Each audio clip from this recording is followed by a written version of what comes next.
help you guys pick the best cooling fan for you. Today I am comparing the hand fan and the tile fan. We're going over different pros and cons and the differences between the size, the weight, the cooling features, the noise level, the battery level, and any other different features that each of these has that makes it unique. So first off, right off the bat, you can see that the hand fan is way bigger than the tile fan. So if size is an issue to you, then this one might be better. If not, this one is also, they're both compact, but this one is a little bit bigger. They both do bend both ways. So if that is a feature that you want, both of them do that. The weight, I would say, is pretty much the same. Even though this is big, this is still very light.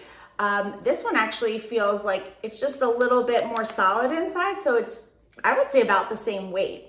They both have a digital screen. So on the hand fan, there is a button on the side that you hold down to turn that on. And that shows up right here. For this fan, the tile fan, you just hit that once and you can see the digital screen is down here. So now that we have these on, let's talk about the settings. So this fan here has 5 different settings. As you push the power button, you can see it goes 20, 40, 60, 80, 100. And this is the noise level at 100. It does blow very well. You can see that's 100. It feels nice and cool. Let's try the other one. So we're going to turn that off. So the hand fan, when we power it on, it is going to have a few different settings. So it starts at, you can start at 1 and just hold it down to go up to 100, or you can click it and it will start 25, 50, 75, and 100. So this has 4 different settings, or you can just go up by number. So you can set it at 22 or 36 or whatever you want. So this one has that. This is, I just want to make sure we're at 100 here. This is at 100. This is the noise level. It is a little bit quieter than this one, I think. And I would say the air flow out is a little bit less, not much, but a little bit less. Let's try out both of them at 100 here. So this one, it's just more, yeah, this one has a little bit more power. It's smaller, so I think it's like a more direct stream of light, where this one is a little wider. It might get a wider area, but it is a little less powerful. So here's the 2. And this one is a little louder while this one is quieter. Now this one, I'm gonna turn this off. This one has a snowflake button here, which, sorry, my ear's getting all blown around, which actually gives it a little bit more of a cooling feature. So when we push that, it's gonna make that air just a little bit cooler. It's gonna take a few seconds for it to do that.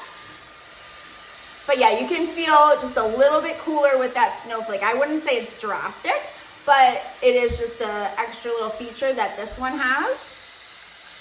Now on this hand fan, this is actually not only a fan, but it's also a mister.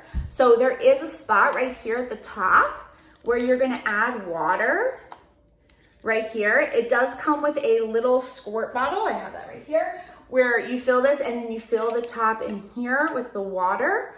And it's kind of neat. I've tested this out. I thought when I got it that the mist would just blow all over me and get me wet, but it actually doesn't. It's a really fine mist.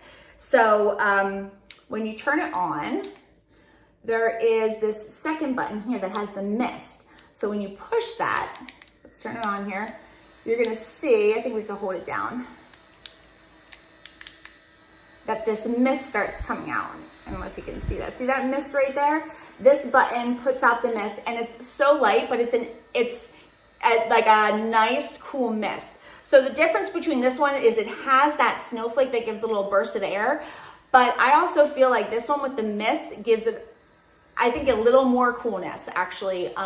If you're looking for coldness, this mist feels really good. And it doesn't get my clothes wet. You can see I'm spraying it right on my shirt with that mist coming out, and it's not getting me wet. It's just a very fine mist. So that's a nice feature of this one. So let's talk about the battery life on both of these. So on the hand fan, it does say that you can get up to 13 hours on a full charge on the lowest setting, and then it decreases after that based on, you know, how much power you're using on the fan. I think on the highest power, it says it will stay charged up to 3.5 hours. On this fan, it says on the lowest setting, it can be used on full charge up to 12 hours, and then it decreases from there as you increase the power level. They both come with a charger, goes into the USB, it's a Type-C charger. On this fan, it charges right here. On this fan, the charge is right there. They both do come a little bit charged to start, but you are going to want to fully charge it before I think you would take it out for the day. So overall, I like both of these fans for sure. They both work really well. A couple features I really like about this fan is it is a little quieter. I do love the misting feature that it has, where this one doesn't have that. So if that's something you're really interested in, then I would recommend this one. This fan, on the other hand, does have a little bit more powerful fan. It also is more compact, so that's nice as well. And it does have that snowflake for a little extra boost of cooling. So both of these are great fans. It just depends on, you know, the size and the cooling features that you like. But I hope that helps you guys out, and feel free to follow me for more helpful videos like this.